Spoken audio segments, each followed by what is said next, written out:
Hello, hello. I'm Bradford Becker. Welcome to Red Barn Radio as we continue our 23rd season of broadcasting with episode number 890. That's a clapper. We clap for that, yes. Drawing inspiration from his bluegrass roots and the rich musical traditions of the Shenandoah Valley, Brennan Edwards is a rising country singer-songwriter from Winchester, Virginia. His 2023 debut releases Till the End of My Days, and Yeshua immediately connected with listeners, leading E-Zine Country Chord to name him an independent country artist who needs to be on your radar.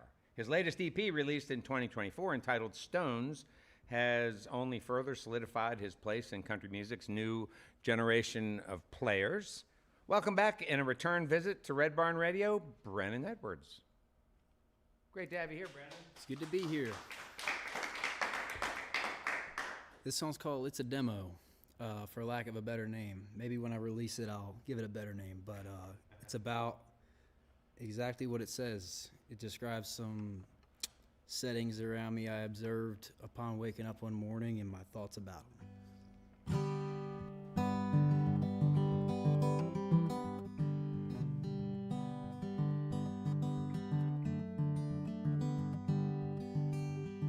What a beautiful day to wake up alive again. I still got my friends and blue skies above. Yeah, everything is okay, man. I gotta thank God again for everything I am, and everything I love.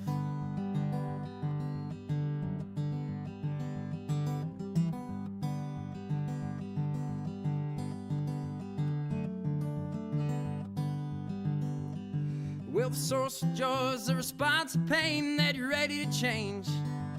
You can't live your life hoping that the sky won't rain, 'cause you go insane on a search for higher ground. Periodically look down so you don't forget the place from which you came. I find myself wrapped up in the arms of a lady I don't love. I'm calling her crazy, but I'd rather have this than the wall that ain't returned. If I can find a shred of emotional bond, even if it's short-lived, don't last long, still be better than the way that dead flame burns.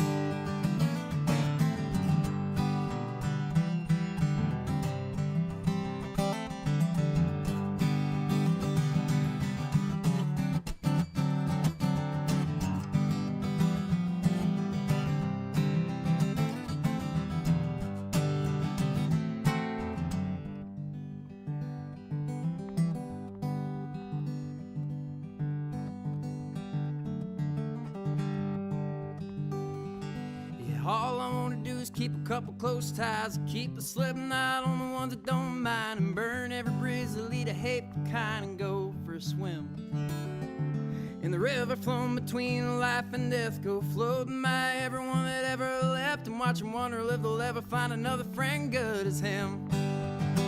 The time is slim, that's okay. Just don't say that I didn't warn you when I'm on my way. I'll be gone, blown in the wind, accidental like and surrounded by my friends.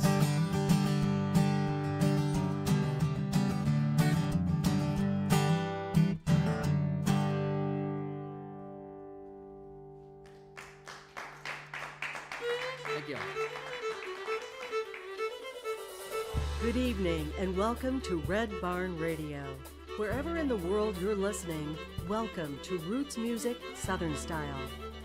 Thanks to WEKU, Red Barn Radio's official radio partner, NPR for Central and Eastern Kentucky. Listen online at weku.org. Red Barn Radio is supported by Visit Lex, Lexington, Kentucky's Convention and Visitors Bureau. More information on what Lexington has to offer is at visitlex.com. LexArts, Lexington, Kentucky's premier cultural development, advocacy, and fundraising organization, working for the development of a strong and vibrant arts community as a means of enhancing the quality of life in Central Kentucky. Follow Red Barn Radio on Twitter and like us on Facebook. Here's the host of Red Barn Radio to tell us more about tonight's performance.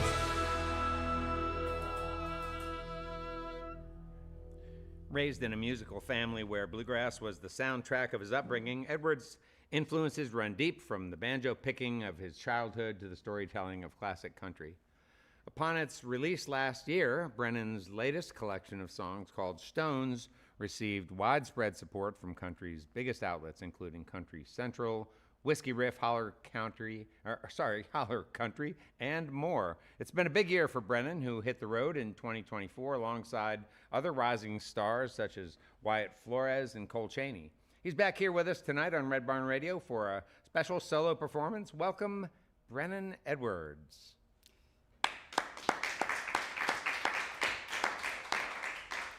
Once again, it's good to be here. First song, if you can't tell, I execute well under pressure. But I feel good. I'm feeling good now. This next song is called Friends. I wrote it about my friends by accident, kind of unintentionally.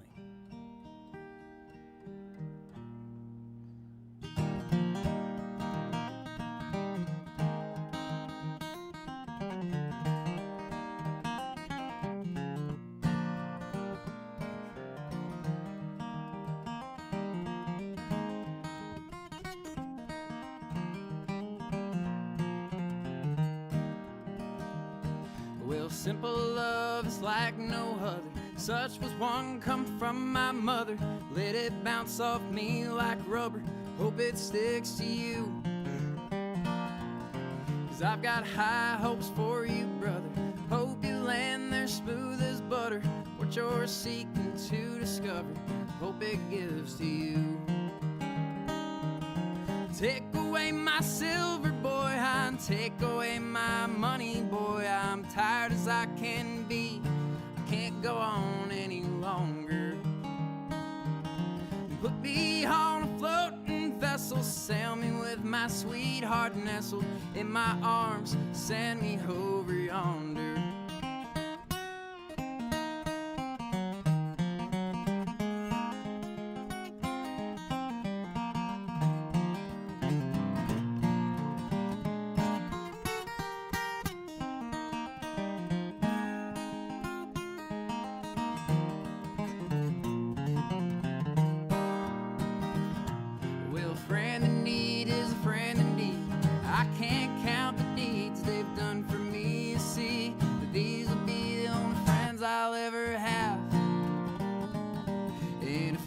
Two and I've got three, and it costs $5 to buy. Well, you can bet your ass that we'll be going halves.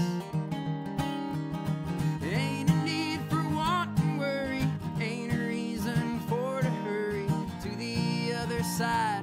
Well, I'm fine just being here. But when time comes to lay me down, put me in Virginia ground, along with all the worry and the fear.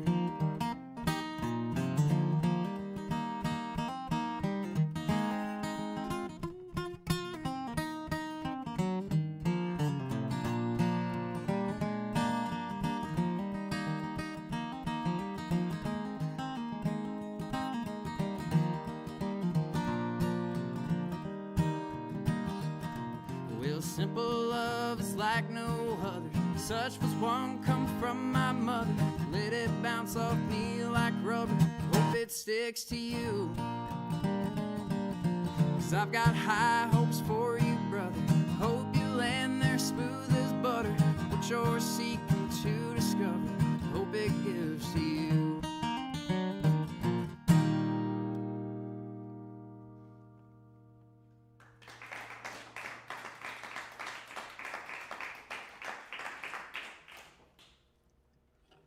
Thank y'all so much. Most of the time when I write songs, I kind of just usually starts with a line or two that I think has a ring to it. Rolls off the tongue nicely, I guess. But typically I let the direction of this song kind of take shape on its own if I can, and that's kind of how that one came about. This next one's a new one that I'm releasing on April 18th called The World's in a Hurry. It's about exactly what it says. I didn't write this one but originally, but I did write the third verse to it.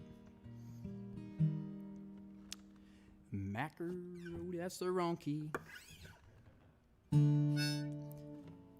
Macaroni and tomatoes, deer meat and potatoes. Hell, invite up my neighbors. We're gonna have a good time. Sunday morning preaching. I'm gonna listen to the teaching. Hell, we all got reasons to let them little lights shine. And the world's in a hurry, and your vision gets blurry when you're chasing them dials. Well, hell, I do it all the time. And the world's in a mess, and you've got to do your best, and y'all are doing all right. I think you're doing just fine.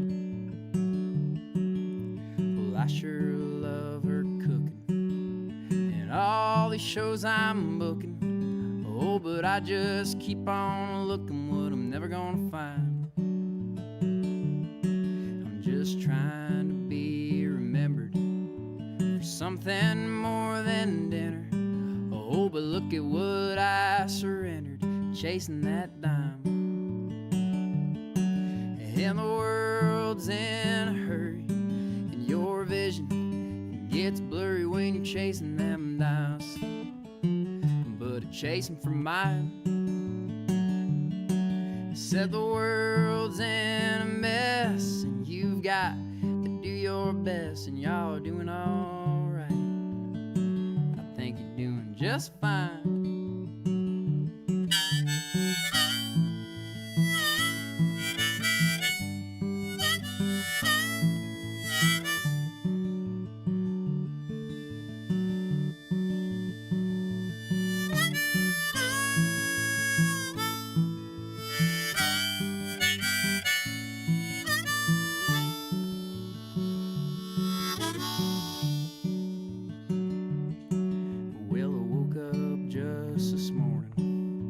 Treasures I've been storing in heaven, the Lord held me through another night.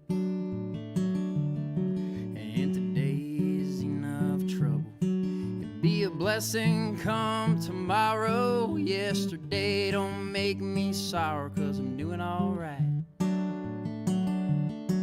And the world's in a hurry, and your vision gets blurry when you're chasing them dials. Well, I do it all the time. And the world's in a mess, and you've got to do your best, and y'all are doing alright. I think you're doing just fine.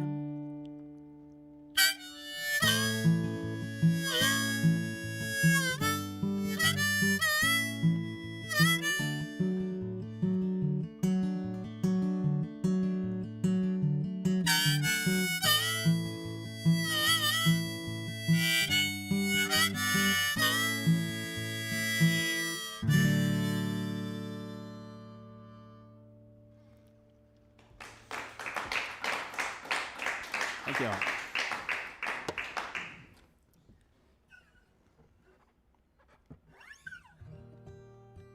That was one of my favorite songs for a while. It actually inspired a lot of my writing at the time that I heard it,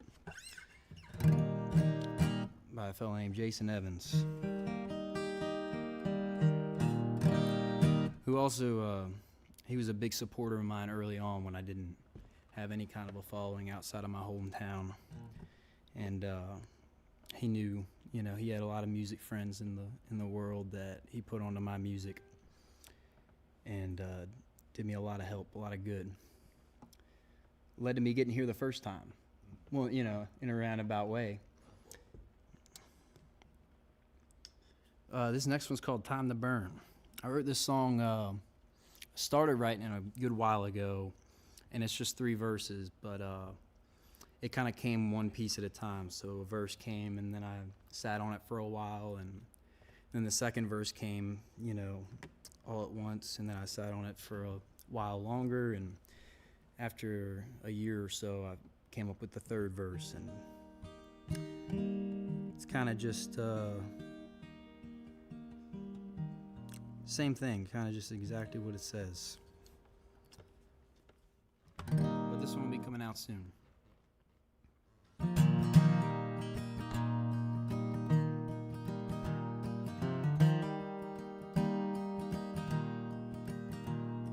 I'm easily bent out of shape. It don't take too much for me to lose my faith.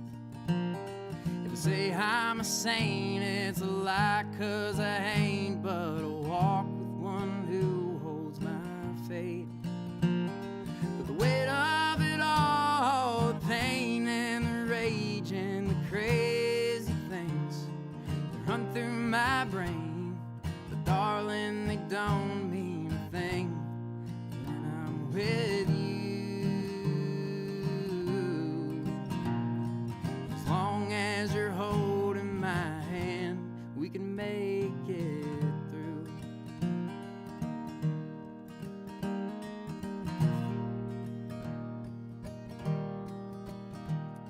We'll take it a step at a time, but sometimes my mind doesn't know which way to turn. But maybe I'll stay in one place for a while and realize that I've got time to burn. But no matter wherever I'm finding myself, pretending that I don't need anyone's help. The hell that I'm in, well, I guess it was one that I choose. Lord, if you're holding my hand, I can make it through.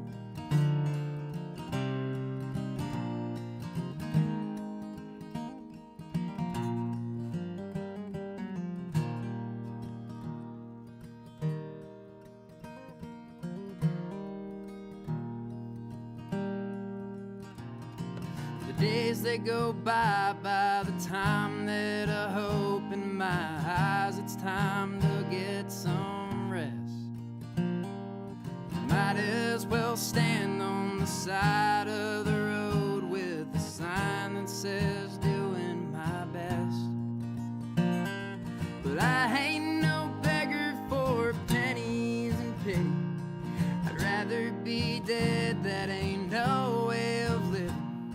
So I'll just keep scribbling and screaming the way that I do.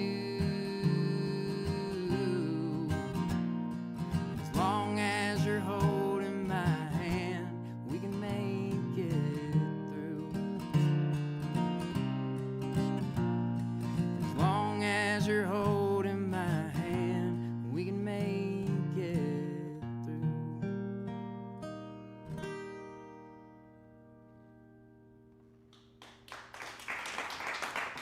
Thank y'all.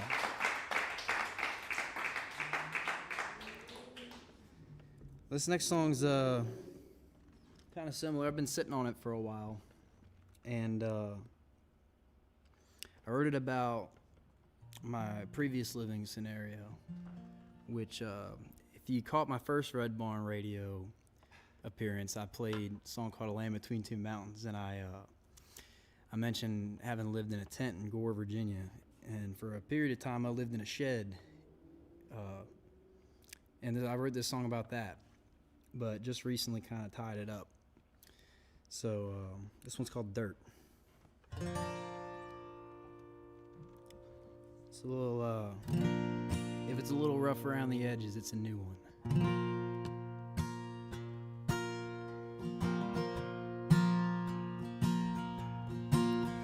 Well, a 3-story lodge with a 4-car garage ain't no kind of legacy I want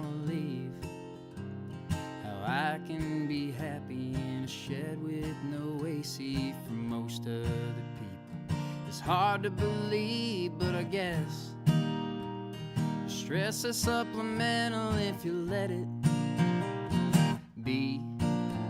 And building up endurance is required for ensuring that you'll never end up living on the street. So I wake up to the bee stings and sweaty early mornings, and birds are chirping in my roof, and spiders on the ceiling. And I've been lately feeling that suffering's the easiest thing to do. But I'm not discontented, oh, in fact, I'm happily living with my good friends, the spiders and the birds. And it ain't bugging me none to live so free and be one with the dirt. When I can hear the driving in the middle of the night, when it's like it's going through my living room. The living room's the kitchen, but it certainly isn't bitching that it's where I sleep and brush my teeth, where I eat my food, and the toilet's in the yard, and a plumb pipe in it. The water's from the spring, and getting there's a hot minute. Well, you would never tell, you know it ain't giving me hell. I'm sleeping well to the chirping of the crickets. And I wake up to the bee stings and sweaty early mornings, and birds are chirping in my roof. The spiders on the ceiling, and I've been lately feeling that suffering's the easiest thing to do. But I'm not discontented, oh, in fact, I'm happily living with my good friends, the spiders and the birds. Oh, and it ain't bugging me none to live so free and be one with the dirt. Oh, and it ain't bugging me none to live so free and be one with the dirt.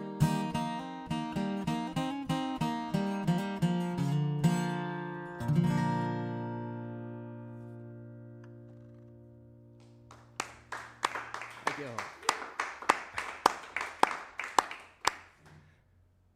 My guest this evening is Brennan Edwards, and Brennan is from Shenandoah Valley in Virginia, beautiful part of the world. If you haven't had the opportunity to go there, there are a lot of fun things to do.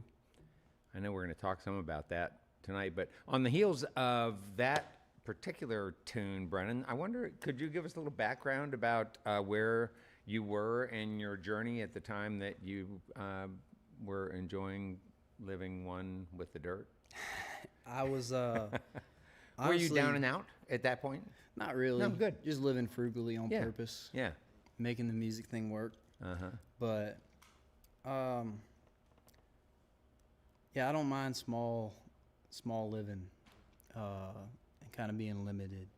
It was at my mom's place, just in this kind of shed building that was sort of fixed up to be living quarters for me. Huh. But yeah, I became more one with the spiders than one with the bird or the dirt. Uh-huh. But that kind of sounded better. It was hard to keep clean though, because Well- it's such a small area. Even though you'd think it'd be the other way around, but Yeah, I mean, yeah. How do you vacuum? Doesn't I the think it bag makes you fill get up real lazy. fast? you think it's less to keep up with, so you just don't keep up with it. Yeah. So yeah, had you ever lived in a small space before you made that move, and what did you learn? What did you learn from doing that? Well, I learned I could do it. I actually lived in a couple small spaces like that where, like, I ended up in the tent in Gore because the truck didn't work out. I bought a camper top from my Toyota Tacoma, and it didn't fit right, so it leaked, and the tent was more dry. So I did that for a short period of time, probably a couple months, and it was during the summertime, so it wasn't bad. But I didn't have much of an excuse other than I just didn't care at that point. But before that, I was planning to buy this camper from my aunt, and I lived in that for like 4 months to see if I liked it, which I did, but Like an RV? Like a was pull, camper? it was a pull behind. Yeah. It didn't have a vehicle on it attached to it. Yeah, I gotcha. But was it light enough you could pull it with your Tacoma? Well, I don't know. I never tried. Oh, okay, gotcha. I decided not to do that because I came to the conclusion, well, if I'm going to buy this thing to live in it, I'm still going to have to put it on somebody else's property and pay them rent, like one of my parents. And I was like, Yeah. I should just hang on to this money that I would spend, do something else with it. Have you always been pretty good with money? On and off.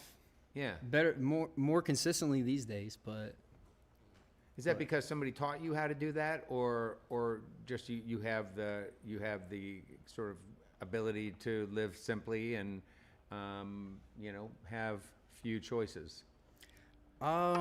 When I got towards the end of high school, I really gravitated towards, like, I guess, philosophical ideas, and one of those being like the idea of minimalism. Yeah. I became very, like, I don't know, I just got a great distaste for, like, having a lot of things, because I think I have that, like, hoarder kind of tendency. And I was like, well, it's not suiting me. It's not making me, it's not gaining me anything. So I guess it's like the opposite, running away from that. Yeah, right. Hoarding is pretty interesting, isn't it? I mean, Yeah. the attachment that people have to sort of nostalgia and pieces of their past, and they imagine that it's going to provide them with some comfort. And I guess for some it does provide comfort to be surrounded with things from their past. Or I think if it's manageable, it is. If it's not, it's not. But Yeah. when I was a kid, I remember holding on to all this stuff. I would, like, keep stuff that I had no business keeping, like it had sentimental value. like, what kind of stuff are you talking about? I don't know, like, specifically, but things that probably should have just gone in the trash, like packaging that I thought looked cool that something came in. Like, oh, this came with that thing I got that time. Oh, okay. And shoes that were destroyed. that Right. I wanted to have when I was 30 and look back on the memories. Like, I got a little bit of that in there's me. no value to that. Yeah, I got a few extra pairs of shoes Yeah. that don't even feel comfortable to wear anymore. They hurt my toes. Yeah. 'Cause- that's pretty interesting. But ultimately, you got to a point where you felt like, and you worked this out with your family. It sounds like you were on your mother's property. You Yeah. say, right? Yeah, and Also to say, Yeah. I enjoy to an extent. I enjoy limitations because you got to get creative with limitations, and that kind of goes right hand in hand with, like, how I started out, with doing this to make money, and I just kind of went right into it, just relying on playing shows to make my money. And that's a limitation because it's like you're just getting started, you're not going to make a killing, but that ties into, living frugally because this is what I want to do. yeah. And then, over time it gets better and easier to manage. So let's. I want to circle back to that and get into some of the sort of like what that life is like for you, and also the creative process. Things that melodies that you create, and ways that you sort of compose, put together songs, the way you put together your sets. I think it's all interesting stuff. I would love to hear you talk some first, though, about your family and Winchester. Is Winchester known for? Is it known for the rifles? Is that where the rifles come from? Okay, it isn't. All I don't right. believe It's so. not that Winchester. No, and not 49 Winchester either. A lot Okay, of people think yes. that. I'll say I'm from Winchester. I'm like, oh, same place Really? as 49 Winchester. Complete opposite part of Virginia. Yeah. So tell us about your hometown and where you grew up and your family a little bit. I don't want to tell too much about it because I don't want to make it sound too good because it's a pretty great place, I think. And I'd like to keep that kind of a secret. Well, But the secret's out. yeah, it's That's- you just took care of that. I really so. do think I wouldn't want to live anywhere else. Yeah. And I always said that. I grew up around a lot of people who talked about, you know, wanting to go somewhere else, and I hadn't been a whole lot of places at that point, but I thought I'd been enough to know, like, I don't think there's that much else out there other than it gets bigger. And now that I've, you know, through playing music, I have been to a lot of different places, and I don't think that I want to live anywhere else. I've been to some other places I like, but not as much as that, which might just be because it's where I'm from. But I love it. I think it has a lot to do with, you know, how much interest you take in the area that you're from, learning about it and seeing the sights it has to see. Did you say you went to Skyline Drive? Or? Oh yeah, yeah. I mean, but those are those are some childhood memories for me. I went with my mother to Skyline Drive because when I was a kid living in Richmond, Virginia, in Henrico County, we would take family trips to Skyline Drive and go to the Big Meadow campground, and so we went back to some of those places. My mother's having a little trouble with her memory, so we went back to some of those places and kind of remembered. I didn't go to Skyline Drive until I was like 22, and I'm from there. You know what I mean? Yeah. And that's when I think that was the moment that I really realized it. Because it was my first time there, and it's like where we went was, I think, like an hour from Winchester, and which it goes it's a long span. 106 miles or something. 109 miles. Yeah. But we went, and we were the only Virginia plate that I saw up there where we parked, and I was, you know, California plate, a New York plate. I'm like, all these people are coming from other places to see this. I haven't seen it yet. And there's just so many sites in the area that the locals just don't, not all locals, but, you know, myself included, I think that has a lot to do with it. Well, I hadn't thought much about this when we decided what chunk of the drive to take, but one guy at a gas station, I think, pointed out to us that the northern chunk that goes up to Winchester and a little bit further north tends to be the busier piece of Skyline, because it's all the traffic coming from DC and points north, the major metropolitan areas, and the southern part tends to be a little less populated. Winchester's in like this triangle where it's got DC over here, it's got West Virginia on one side and the other, and then right above that, you know, right above that thin strip of the panhandle of West Virginia is Maryland. Yeah, right. Pennsylvania. So all, you know, I think there's a lure to sites in other places, like wanting to go see like these, I don't know. You mean just wanting to go someplace where you're not? Yeah, go to see something somewhere else. Yeah, sure. You know, I get that. And there's a lot of elsewhere places surrounding that lots, area, you know? Lots, and very different places. Yeah, you know, it makes that an interesting part of the world where you live. How did your family settle there in Winchester? Do you know story of that? Well, my mother's paternal side, right there at that very peak of Virginia, is Gore, is what it's called, Gore, Virginia, right outside of Winchester. And there's not much going on in Gore, but way back in the day there was. It was said to be more industrious than Winchester in its heyday, but then there was a big lumber mill there that burned down a lot of the town, I think in the 30s, and that was kind of the end of its industriousness. But up until like last year, there was a sand mine operating up there. The whole, you know, in other regions they strip mine for coal, but right there, the whole big chunk of the mountain you can see is strip mine for sand.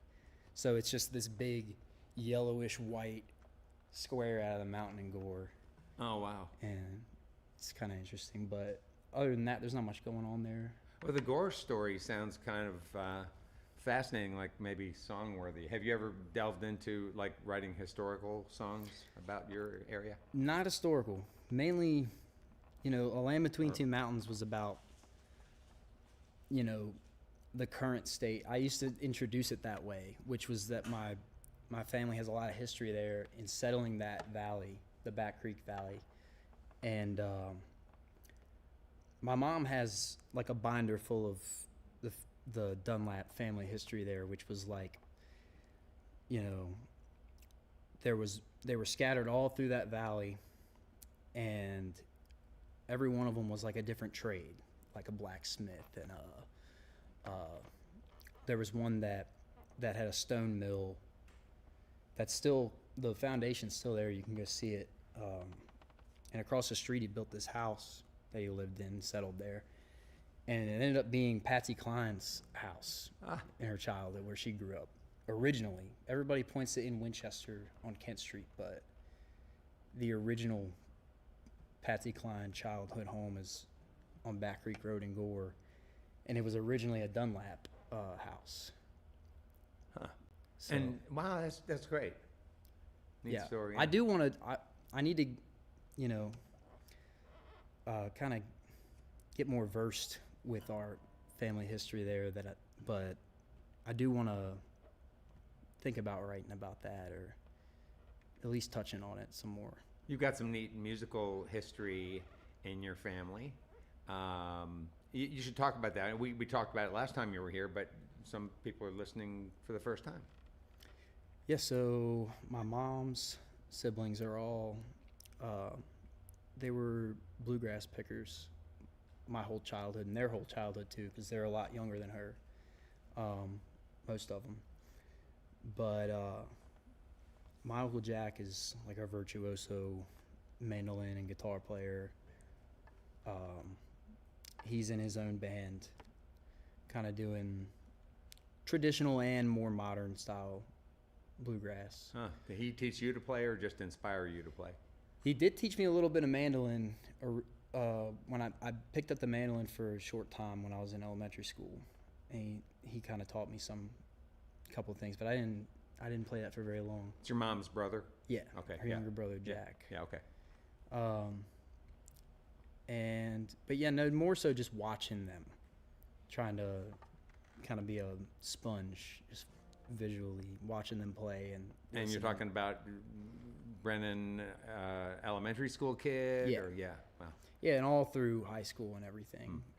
When I got out of high school, I played with Jack a little bit, filling in on drums. He had this project called the Jack Dunlap Band, where it was centered around the mandolin, and he used a lot of pedals and stuff, and it's kind of a fusion of different elements around the mandolin. But it had drums, saxophone, and so on. But that's where I kind of got my feet wet playing on a stage, just filling in for his drummer when he couldn't do stuff.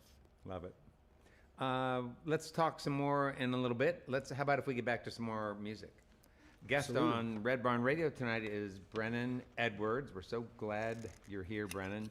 And wonder if you might talk a little bit about the next tune you're going to do. What Was It Me? This song right here, as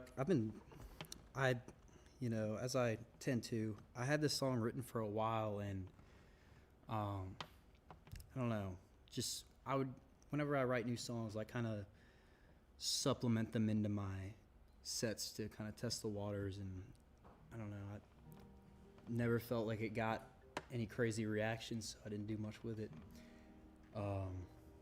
But when I went to record Stones, which the new CD. Yeah. The new album of songs, yeah. Yeah, I was. Grady Smith was very kind to take me to the studio to do that. I don't know, things were feeling stagnant. I didn't know what to do, and he's been a great supporter of mine and friend at this point.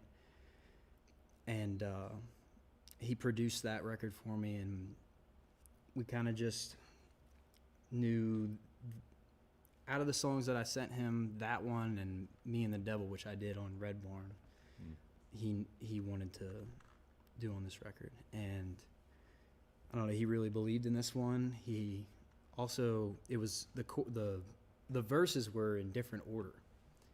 And he was like, I think you should start with the "Was It Me" verse.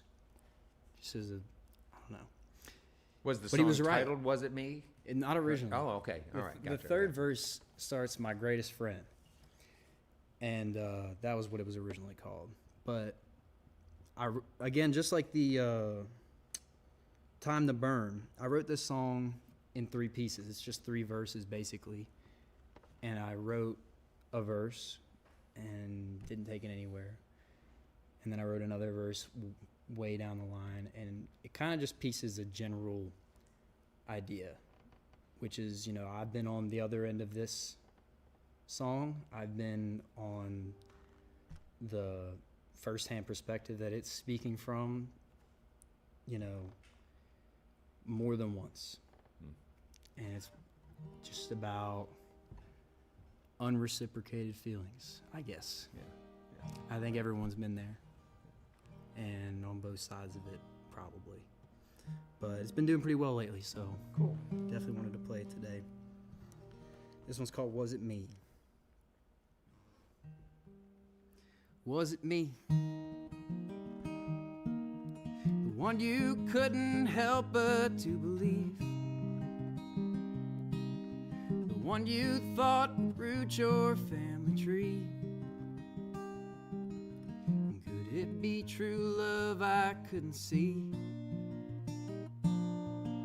Well, I guess I shouldn't do things I don't mean.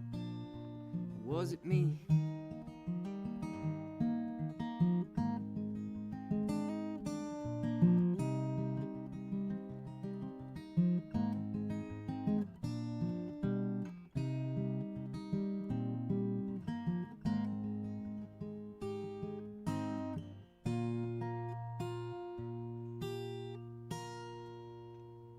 Love you still, though in love just ain't the way I feel. I wish this hole for you I could fulfill. I know there's someone out there who will. My heart had no desire for to kill. Love you still.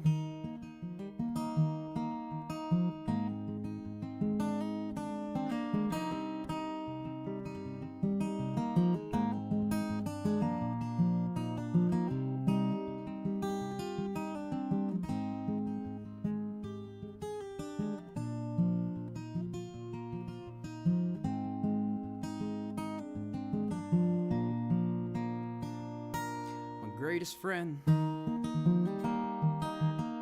a heart as pure as gold has ever been. Love is true and warm and genuine, stepped upon by strangers, even kin, and doing things that it shouldn't have been.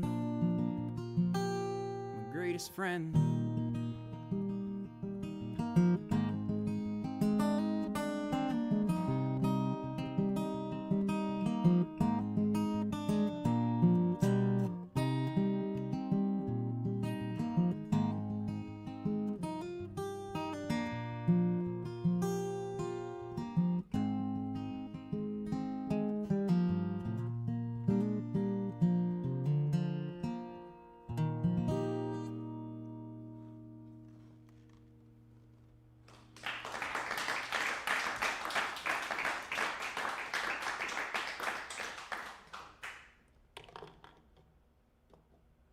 Thank you.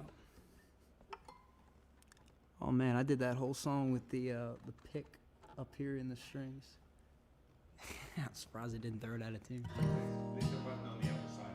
Yeah. This next song is called "Makeup." I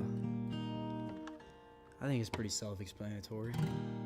Definitely isn't. I heard this song a couple years back at this point, but it's a sad one. Well, I guess the name isn't self-explanatory. I think the name is funny because it's like, what is a song called "Makeup" gonna be about by me? But it's makeup metaphorically. So this one's called Makeup.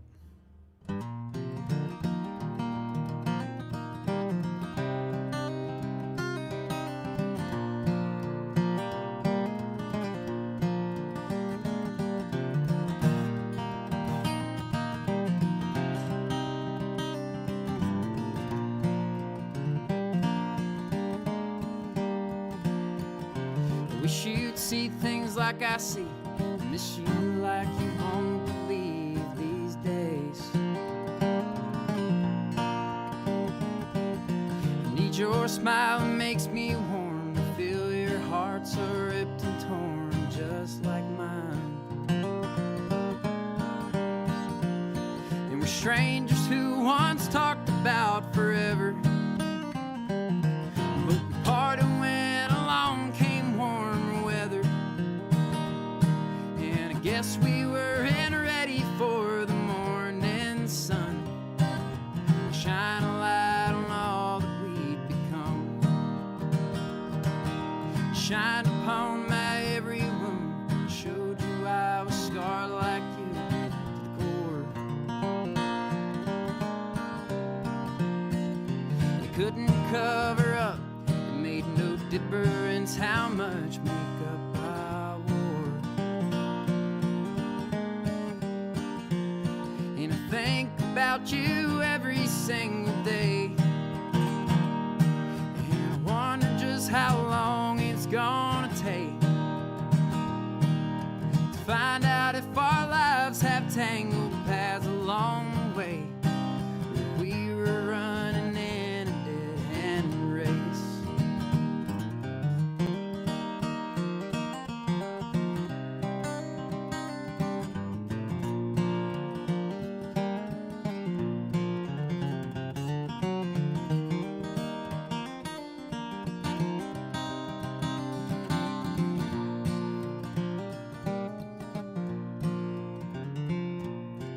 Wish you'd see things like I see. Miss you like you won't believe these days. Need your smile, it makes me warm to feel your heart so ripped and torn, just like mine.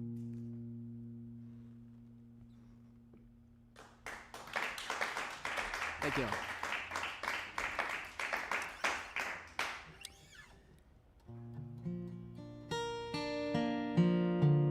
This song right here,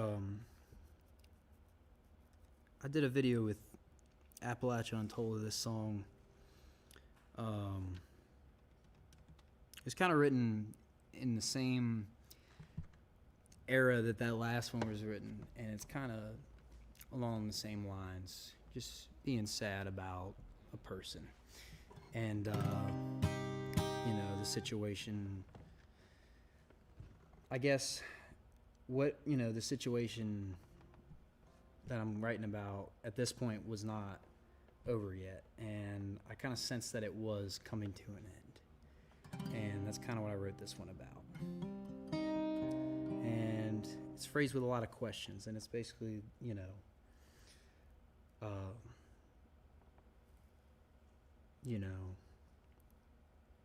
asking a person if they're going to see you through whatever struggle you're having, or if it's going to just make them run.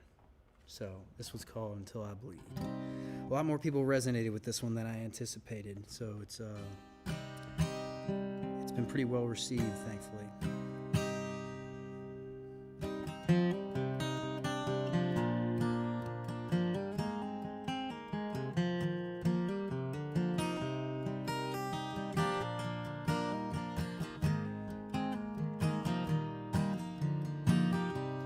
Will you see me when I lose my sense of sight? When I lose control of me, myself, and I? When it feels like I've got nothing left inside? Will you search for me when I'm lost in my mind?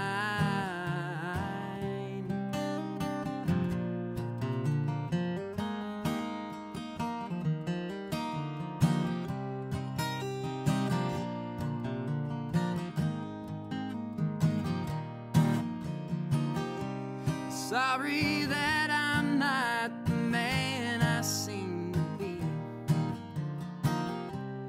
though I know that he's still there somewhere in me. I don't know exactly what it is I need, but I know my wounds won't heal until I bleed.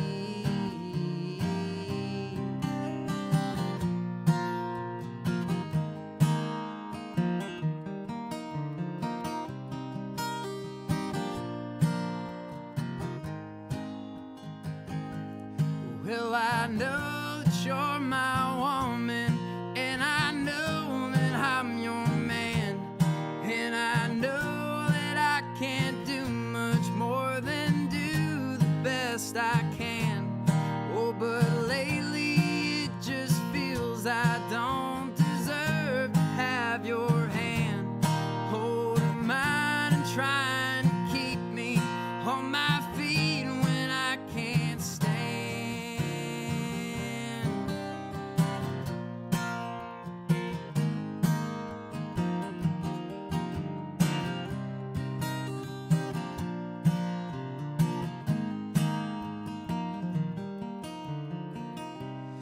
Will you hear me when my words don't come out right?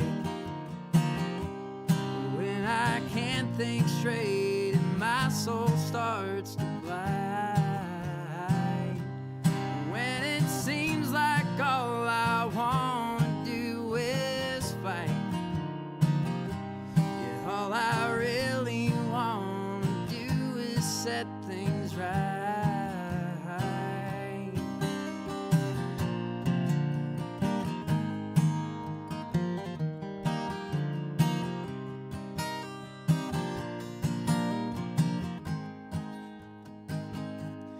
Well, I know that you're my woman, and I know that I'm your man, and I know that I can't do much more than do the best I can. Oh, but lately it just feels I don't deserve to have your hand holding mine, trying to keep me on my feet when I can't stand.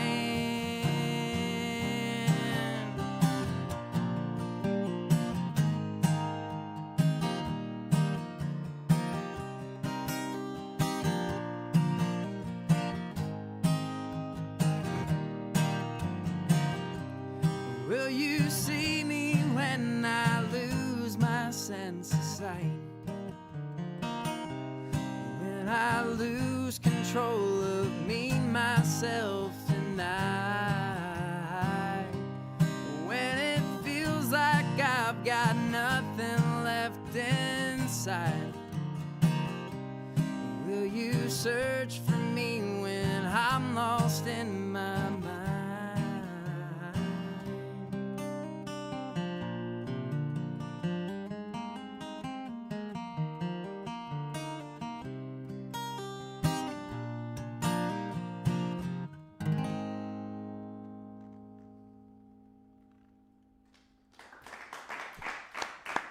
Thank you.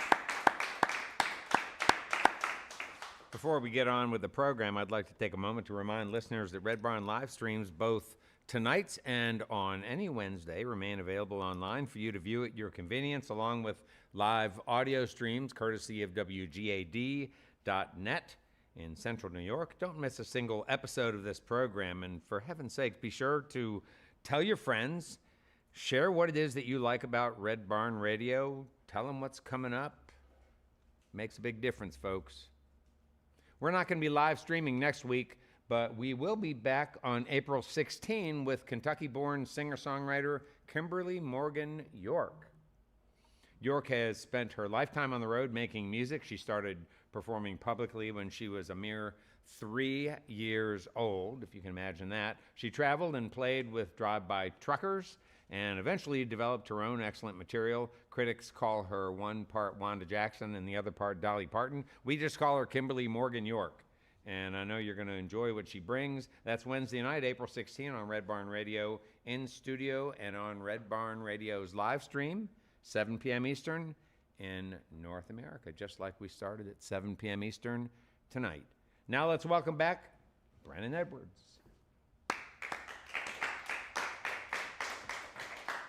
Well, this next song, this next one's on the opposite end of the feelings from the last couple songs, and on the other side, basically. And you know, to process those kind of feelings, writing, if you're a writer, is a good way to do that. A lot of that stuff ends up just being a writing exercise at the end of it, and kind of a exercise in getting your thoughts out and processing them. But you know, if you do enough writing exercises, you might get one that sticks, and I think this is one that stuck for me. It's called Moving On. It's about moving on and wanting to, and being ready to. They're not always one and the same.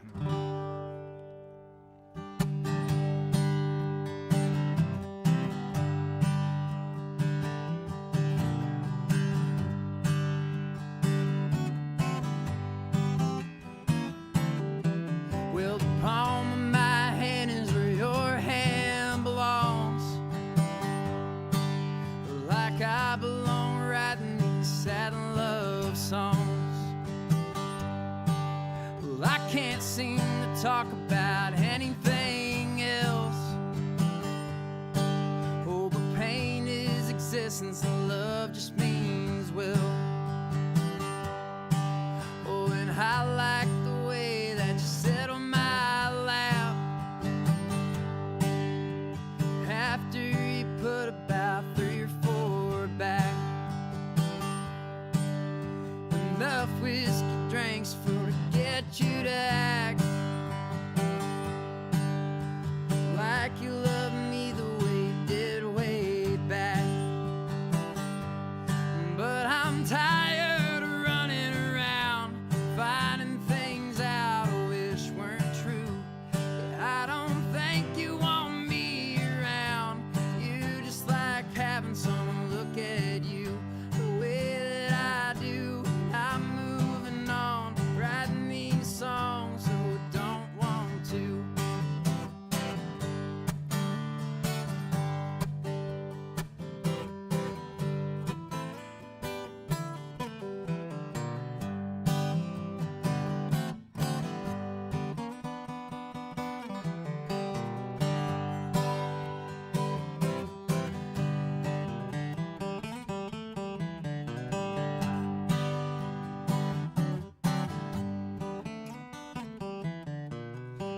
I got away with the hurtful words until I love you just sounds absurd. Oh, but don't worry, baby, 'cause it's me I hate. Oh, and how could I love you when I feel that way? Oh, but the love in your eyes is a mirror of hope, and it washes me like spiritual soap. Oh, but the pain that it causes a noose on my throat, hanging myself from an emotional rope. But I'm tired of running around, finding things out I wish weren't true. Yeah, I don't think you want me around. You just like having someone look at you the way that I do. And I'm moving on, writing these songs so I don't want to. The way that I do. And I'm moving on, writing these songs so I don't want to.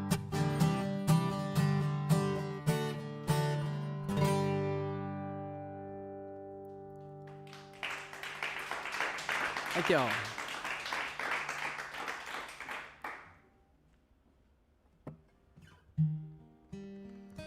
I I know in the song it says I don't want to, but it's speaking posthumously of the subject in hindsight.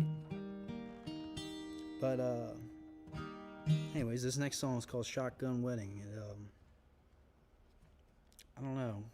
I didn't really have much of an intention to writing it other than just thinking about how sometimes it feels like there's someone from every angle trying to tell you what you need to do to be a success in whatever it is you're doing, at least when you're doing this sort of thing, and how you're not doing it the right way, and they know what the right way is. And, you know, you'll find the people that are right about that, and if you have discernment, you'll see who just wants a piece of the pie or something like that. But this song's about, you know, being cautious or throwing caution to the wind and trying to be calculated. I think these days I try to do a little bit of both, but a healthy balance. But I guess it's just pondering those two things.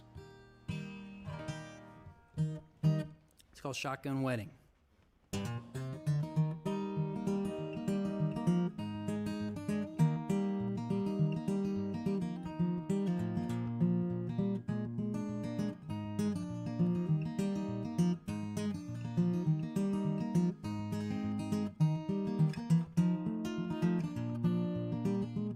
You either get it or you don't, and I'm sure convinced of that.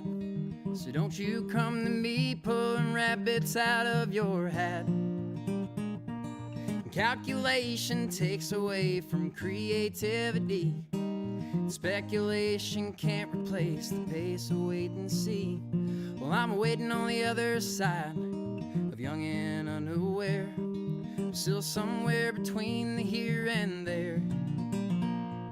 And I can smell the promises of sweet mortal relief, or perfume out lingers in the air. And I can't tell if I do or I don't care. Well, it's one or the other, and they're just as close as brothers. One's got on a rubber, and the other's shooting blanks. Me, I'm hoping I don't have to have a shotgun wedding, 'cause that'd be awful upsetting to my money in the bank.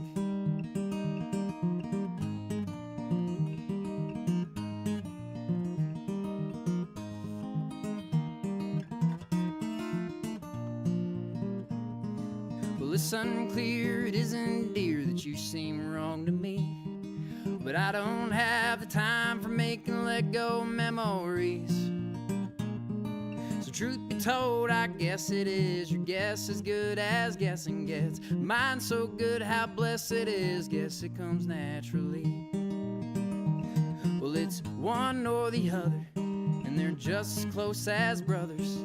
One's got on a rubber, and the other's shooting blanks. Well, me, I'm hoping I don't have to have a shotgun wedding, 'cause that'd be awful upsetting to my money in the bank.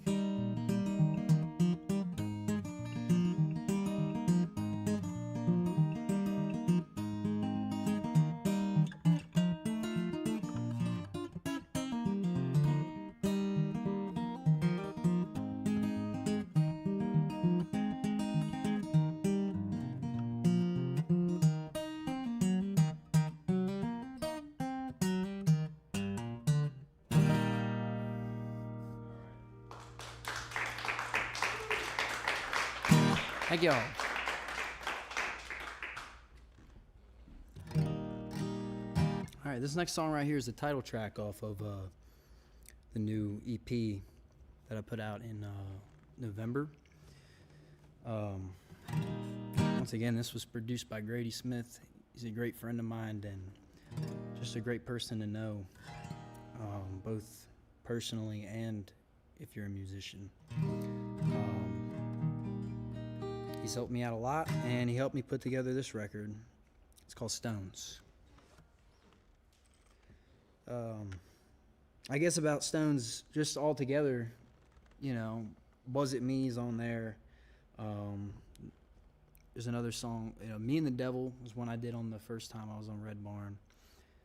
There's another one called Memories Collecting Dust that I'm not doing today, but it kind of just builds up from, you know, maybe things that have held you back and mentally and just actually, and letting go of those things, which is why, you know, it ends with stones, and that's all about looking ahead, you know. So this one's called Stones.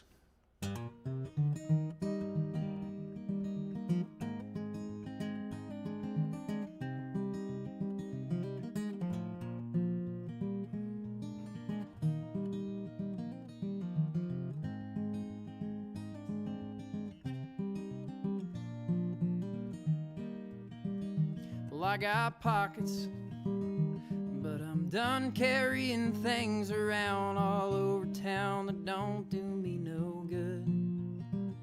And I got memories of a girl who didn't love me, nothing of me, she only misunderstood.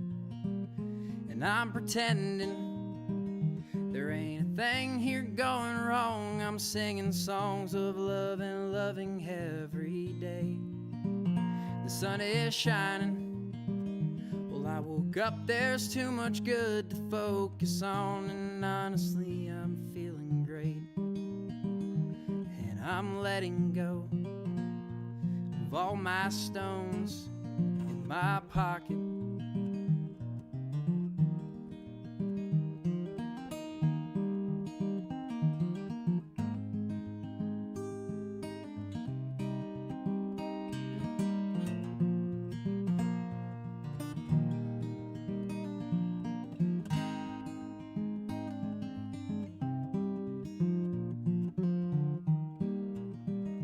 There's a smell in the air and spring is here. I better take in all the sunshine that I can. The days are longer. Well, I awake from slumber with an aching hunger, sit and ponder who I am. And the grass, it's getting greener, at least here. It's much more work to look for dead spots in the yard. And in the past, well, I'd have a magnifying glass to set ablaze all of the fields within my heart. But I'm letting go of all my stones in my pocket.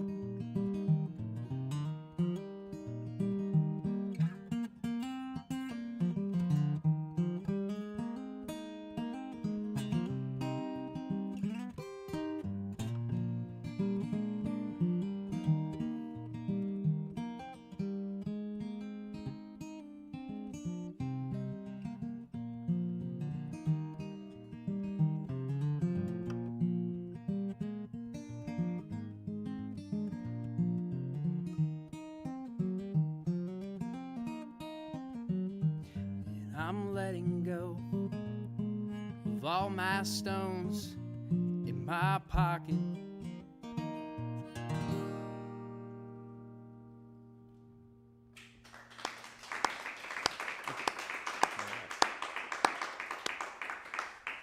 Hey, Brennan, earlier you were talking about the song Was It Me? And I think what you said is initially it wasn't, you weren't sure that it was a song that was going to get a lot of traction. Or maybe you didn't say it just that way, but I think what you said was that you weren't getting a sense that there was a lot of people responding to it in any big way. Like what would responding to a song in a big way mean for you? Like what would be some examples of those kind of responses? Well, initially, when I first finished it, I thought I had a great song. Internally I was like, I think this one's a good, a pretty good one. And, I went out and started playing it here and there, and it just wasn't one of those songs that people approached me about after the set. So it's like, that. What was that song? So is that one of the things that is sort of a metric for you of the strength of a song, is people talking to you after a program and saying, hey. Yeah, I mean, I don't always base it off of that. Like, sometimes I just feel that even before I've really tested a song out, I really enjoy it. Like, it kind of, the melody is feels infectious to me sometimes, you know what I mean? And then, I don't know. But, I don't know, the more intimate songs are always, like, kind of scary to put out there. Sure. You're more self-conscious about, and I think that's one of those songs. Yeah. Yeah, I mean, it's pretty personal, and Yeah. like you say, it's a fear that people have a lot of time when they're, especially when they're falling in love for the first time, deeply in love for the first time. It's like, okay, is this long term, or is this thing am I gonna scare this person away? Yeah. When she gets to know who I really am. Well, Or I think for that that I'm one, human. mostly it's, you might have to, you get to know somebody and you're like, well, this isn't going anywhere. Maybe they think it is. You have to break it off. It's not fun for anybody, but that one's more the situations where it's like, I really, really wish I didn't have to do this. Yeah. It almost would have been better to have kept it,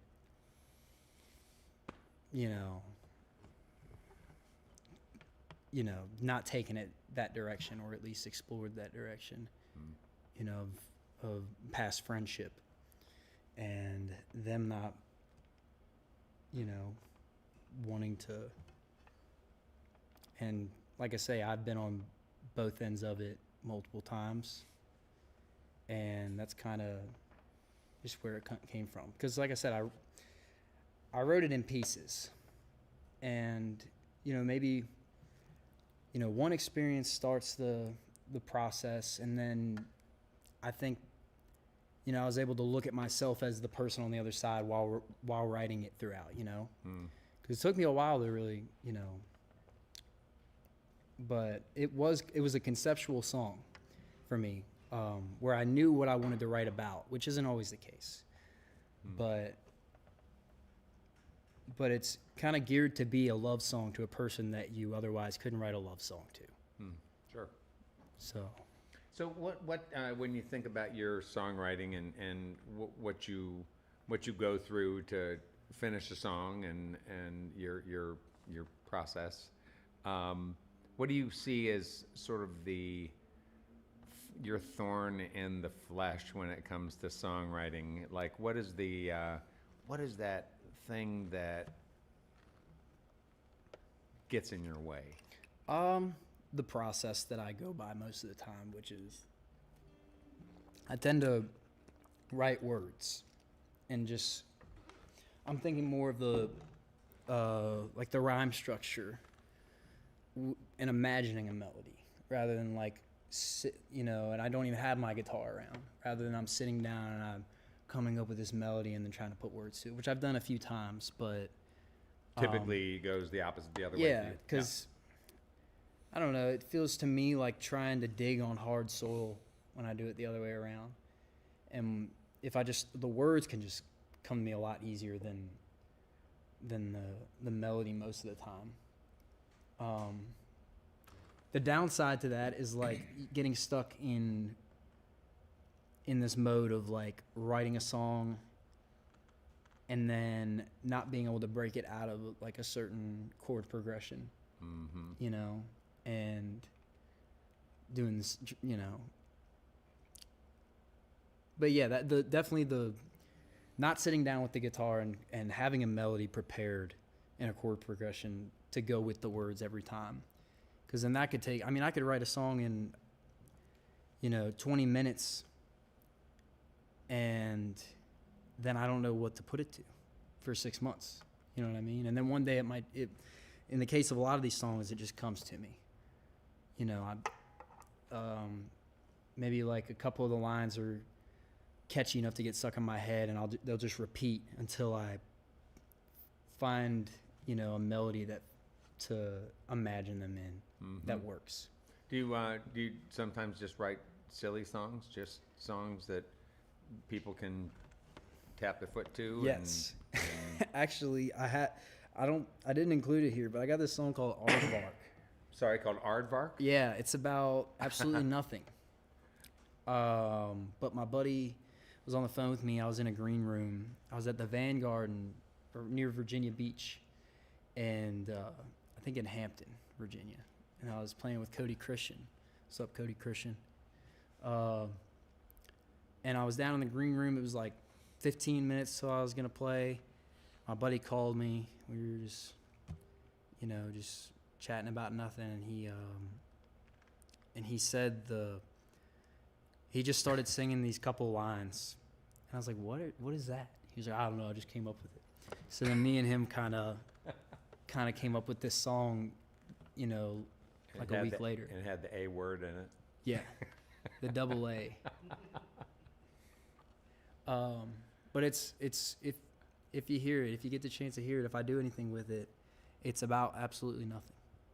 It's just a story that doesn't make sense. I should think that would be pretty healthy every so often, especially maybe for you who tends to gravitate more toward the very serious. Yeah. Right. Yeah. Like that's some of 10 Chickens in a Dog Crate. I played that on first time I was here. Yeah. I plan to put that one out officially soon enough. It's been one of those songs that's like mostly unreleased. There's like a demo of it that I'd never planned to put out initially, but I did, and it's on YouTube and SoundCloud, and it did really well. It was well received, and a lot of people asked me when it's gonna come out. Now it's been like 2.5 years, and but when I sat down to write that song, I was like not intending to write a song that I would play. It was just messing around, and I kind of took it as a joke. I wrote it about my one buddy, and I planned on just singing it for him and kind of poking fun at him, never doing anything more than that. But it's one of my favorite songs of mine that I wrote now. And I think that Aardvark is kind of up there too. I think it's a fun one. It's all right. Listenable. But I'm not playing it today. A couple of the lines though are, you're like an avocado sitting down in Colorado, headed up toward Toronto. What you trying to prove? Meaningless. All right. You heard it here first. No, very profound. So you were saying earlier that sometimes you feel like, again, maybe a paraphrase, but that sometimes you feel like everybody's got an answer for you about what you do to achieve what you want to achieve, and here's how you get big. Here's how you find success. Here's what success is. I wonder if you are getting to a point now that where your songs are getting out, you're getting some critical acclaim for your writing, and you're playing too. I mean, your playing is great. It's really terrific. Do a great job with your guitar, and so you're getting this acclaim for what you do, but are you at that place yet where you're thinking a little bit more about networking? Two-part question. That's part A. Part B is, what have you learned about networking? What have you learned about meeting somebody and you feel like you're about to embark upon a fruitful conversation, and in fact, it's the opposite? What are the telltale signs for you when you're out there talking to people about your music that your time is getting wasted? Well, that is a good question, because it's a lengthy question. Yeah. Sorry. But I mean, you kind of get the same thing from some people, where it's like what they're saying to you or asking you is presuming that there's this one way that you're either successful in music or not. And it's always people who don't really know anything about the music industry. People make assumptions about what it is that you want. So did you get signed yet? And it's like, Yeah, right. what do you mean, like, yet? Maybe I will, maybe I won't. I mean, it's a different world today. You know what I mean? Yeah. And I don't mean this in a negative way, but a lot of people are like, throw out the idea of doing like one of those TV shows, America's Got Talent or American Idol. And I guess I appreciate the sentiment of that, but to me, that's not the route I would want to take. That's very gracious of you And to it's say always that, because it is a route for many, Yeah. right? But I don't see myself right. as that kind of vocalist, so I appreciate that people would put that kind of to me. But Yeah. I think I'm more of a unique vocal style than what it takes to be like a real vocalist that could win at something like that. So I appreciate that sentiment. But yeah, and then another thing is, I guess it's the same kind of thing where a lot of people see as that's the way to go. You get signed or you win American Idol. And that can be the way to go. The big break, right? Yeah, like, Right. and there's almost this backhanded kind of statement where it's like, keep trying, buddy, you'll get there. And it's like, to me, I feel like Yeah. where I'm at is where I'm at, and I'm kind of here. You know what I mean? I have other friends that are in a similar position where they play music and, do different things with their music to make money, and they make a living at it. It's like, I don't know what making it really would be. You know what I mean? Because Yeah. I like where I'm at. I don't, if this is as far as I got with it, I'd be happy. I make, enough to pay my bills, and I get to do what I love.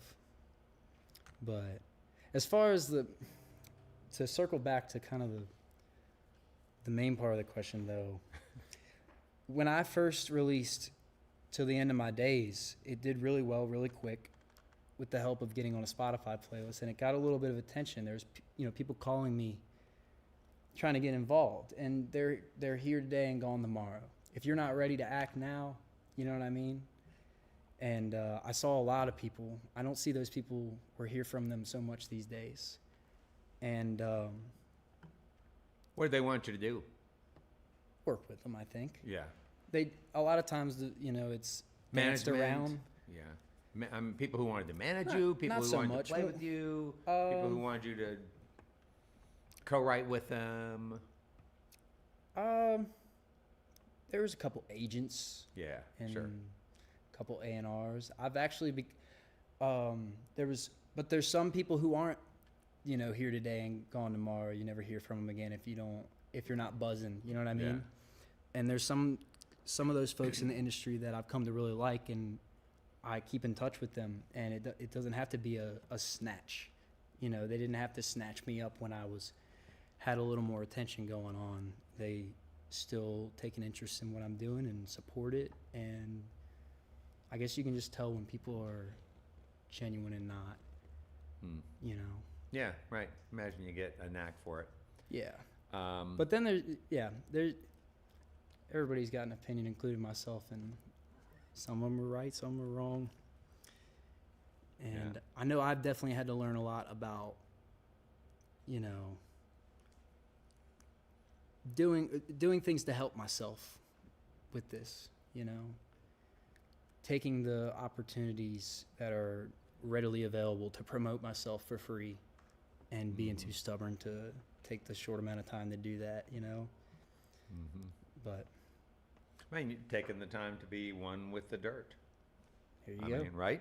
I mean, to live small, so you aren't making all your choices because of money, right? That can be a trap too. Gotta find the balance. Yeah, yeah. Well, Brennan, it's been super having you back, and I'm glad we got some more music to play. What's your next song you're gonna play? It's called "Safe Travels." This song, I got married. Huh? I got married When? in October, right before I put Stones out. Well, all right. Congratulations. Yeah, and And what's appreciate your it. spouse's name? Your partner's name? Alex. All right. Yeah, All right. she's great. She's an absolute blessing. And there was a point where she moved away, and I didn't know if I'd ever see her again. So I wrote this song, basically about thinking that was going to be the case. So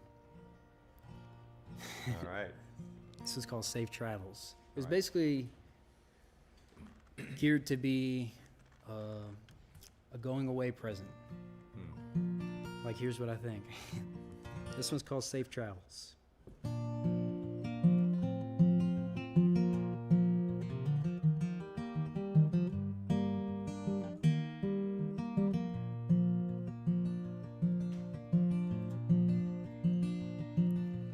3 months you'll be leaving. Got me questioning my plans to pick you up and fall in love again. It's hard to fight this feeling. It's more than I can stand. It's more than I can even comprehend. And so I'll soak up every bit of time that I can waste with you, trying to make you miss me when you're gone. Let me just pretend that this is gonna last a lifetime, until I lay there dying in your arms. What am I to do when my heart's 1,200 miles away? I guess that I'll just leave you with a song.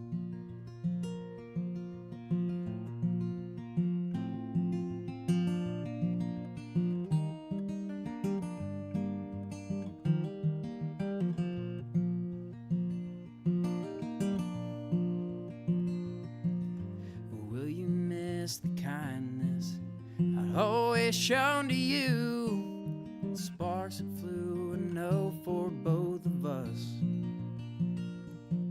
Or will you just forget about me and find yourself anew in the arms of some northeastern Texas stud? But I'll soak up every bit of time that I can waste with you, trying to make you miss me when you're gone. Let me just pretend that this is gonna last a lifetime, until I lay there dying in your arms. What am I to do when my heart's 1,200 miles away? I guess that I'll just leave you with a song. Guess that I'll just leave it in a song.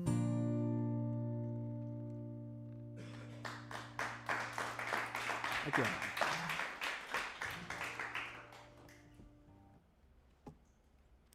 This next one's called Bad Dreams. I don't know, I really don't remember much of writing it. I remember when I wrote it, but I don't know. I guess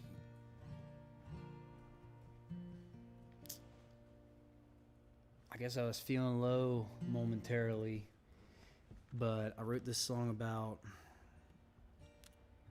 leaning into the Lord in that time and knowing to do that rather than just being aimless in it or not knowing what to do about it. And that must have worked, because it wasn't a long stint of downness that I can remember, but it was also, partly in hindsight, like looking back on times where I didn't, find a quick solution to getting out of that hole,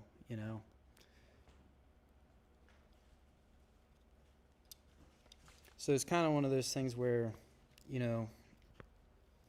at another point where I was maybe felt pretty down and out for a while, and I found this way out of it, and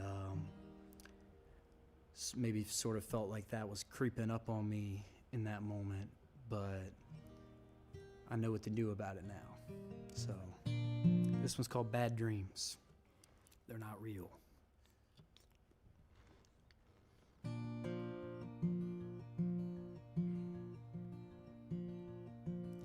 Depression's in the air, it's filling every space tonight. I know that old man misery, yeah, he's sitting on my right. riding shotgun with me, said I'd better hold on tight. Short and sweet are the good memories, long and painful is the ride. So I'll sit back and take it in and lean into the voice inside, and never mind all of those bad dreams I've created in my mind. I'll rejoice for every breath that I can use to serve the one who bears the light that dwells within, who was and is to come.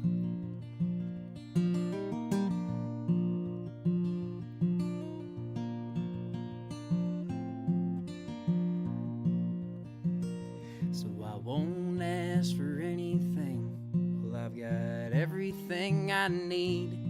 I won't worry for tomorrow, 'cause it might not come from me. But if it does, I'll give a shout of praise and fall down on my knees. Oh Lord, help me with all of this unbelief. And I'll sit back and take it in and lean to the voice inside, and never mind all of those bad dreams I've created in my mind. I'll rejoice for every breath that I can use to serve the one who bears the light that dwells within, who was and is to come.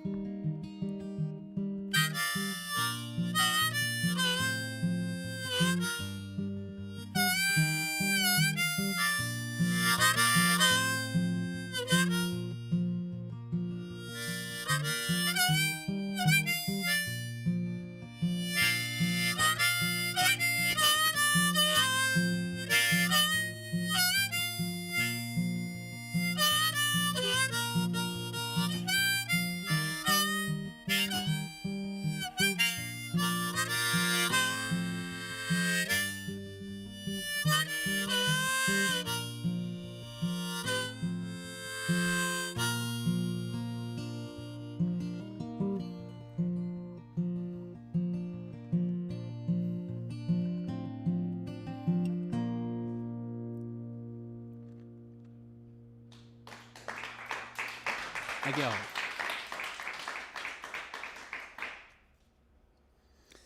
This next song right here, for a long time now, has been a set ender for me when I play shows. And my album, Yeshua, it's a gospel record, or at least mostly a gospel record. There's 3 originals on there that are a little more just kind of introspective, that tie into my faith in God, but the other songs are covers of gospel tunes by Hank Williams and a couple others. And then there's this one. This is a Cody Johnson song that has stuck with me for a while.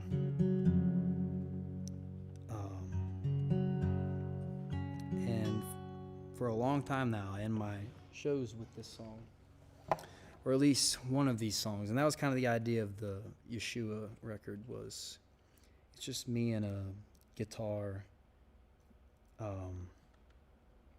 just kind of ran through the songs as if I was playing the show, not trying to perfect it. And, the way you would hear the end of my sets when I play these local gigs that are, 2-3 hours long, I always end with, a good handful of these songs to kind of punctuate. And for the most part, this is usually the last one. But this one's called His Name is Jesus.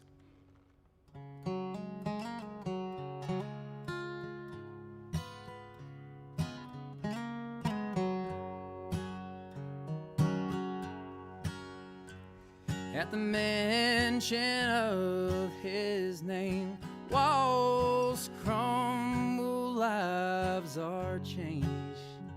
In the midst of life's temptations, He's there to see us through. This man of which I speak is here today for you and me.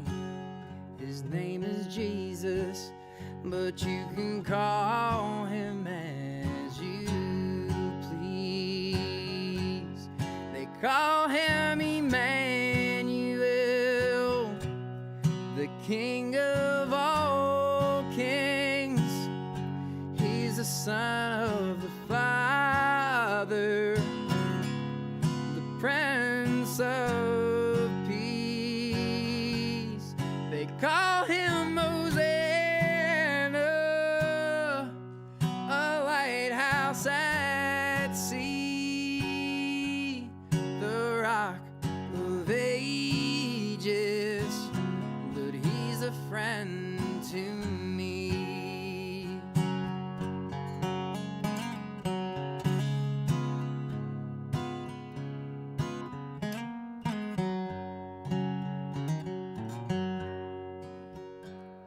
Many times I've called his name, prayed for forgiveness when used in vain. Oh, but there's a peace in knowing his forgiveness stays the same.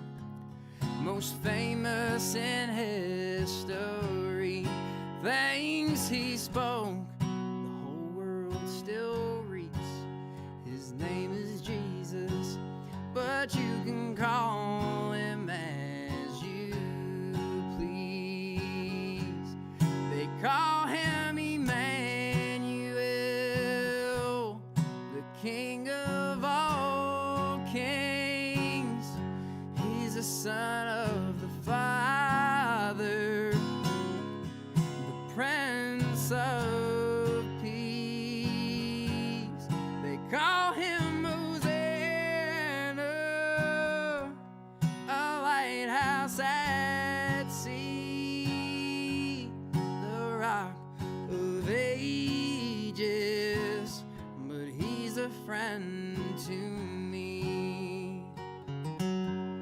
The Rock of Ages, but he's a friend to me.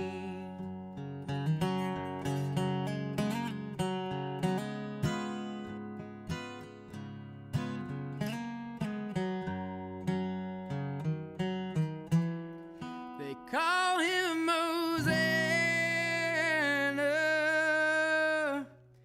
a lighthouse at sea, the Rock of Ages, but he's a friend to me.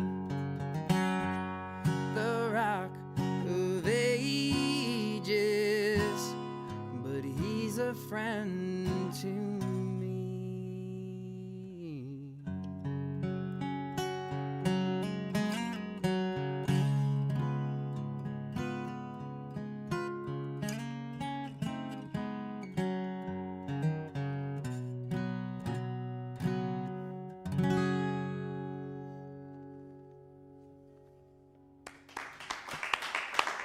Thank y'all. All right. Wow. Well, there are many people to thank for our broadcast. First, Brennan Edwards, our guest this evening. We want to thank all of you for listening to our webcast, watching us on social media, and those listening to us on our growing network of Red Barn stations and media worldwide. Thanks to WEKU, Red Barn's premier radio partner, Central and Eastern Kentucky's radio news leader. You can listen online at weku.org.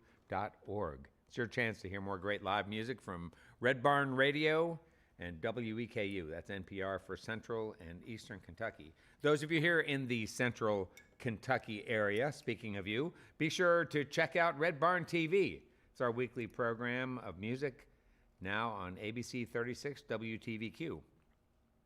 Red Barn Radio comes to you from our home, the Arts Place Performance Hall in downtown Lexington, Kentucky. Our website has updates and further information on our guests and our future programs. We're on the web at redbarnradio.com. And now, before we close out the program, let's bring back Brennan for one more tune. Thanks, Brennan. Well, thank you all for having me again. It's an absolute pleasure to be here. I'm gonna try this. This is a new one. This one's called Where Nothing Goes Wrong.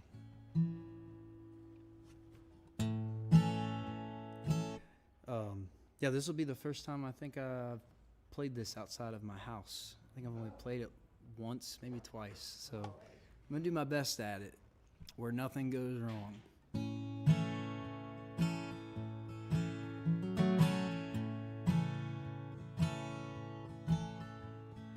Jesus pushed my sails away, steer me out away from these dark waters.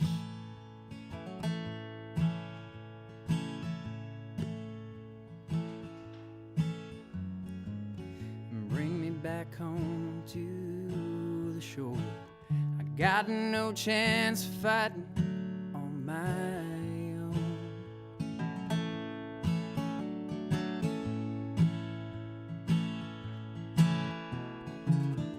And if only you'd be near, all the darkness sure would clear away. Peace would take its place. I got a place where I can hide. It's waiting there on the other side of life, where nothing goes wrong. Well, I guess you knew you'd find me here. I tried to stay tethered to the sand.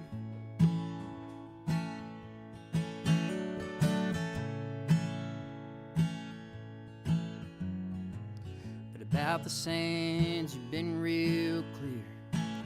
I guess I should have been resting in your hand on the rock that can't be moved. Make me rest upon your stone till I at last will reach my home. See you rested upon your throne on high. While I journey through life's quest, and give me strength to do my best, build your kingdom sitting up in the sky.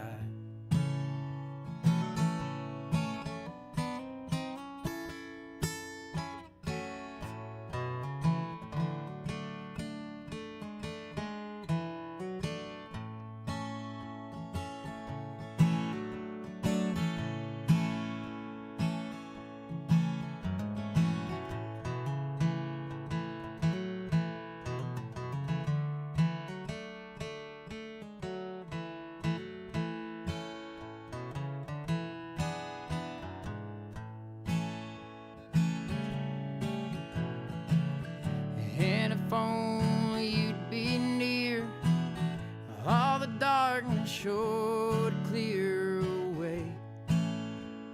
Where peace would take its place. Well, I got a place where I can hide. It's waiting there on the other side of life, where nothing goes wrong.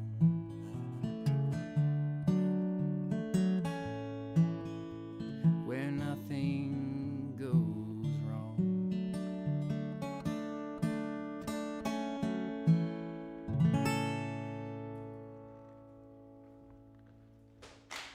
Thank y'all. Thank you for having me. Thank you, Brennan.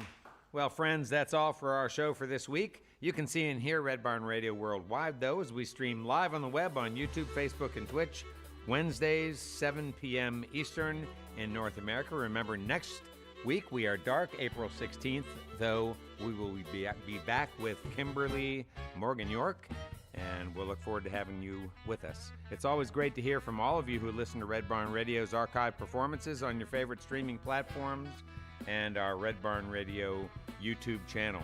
Speaking of you guys, please, before, during, or after you enjoy Red Barn Radio, take just a moment to engage with us. Your comments, your sharing, all keep us growing and continuing our mission to bring roots music, Southern style, to your neck of the woods. And now we bid you good night. Let's stick together, let's appreciate each other, and let's join up again for another great evening of music and conversation on Red Barn Radio. I'm Bradford Becker. See you next time.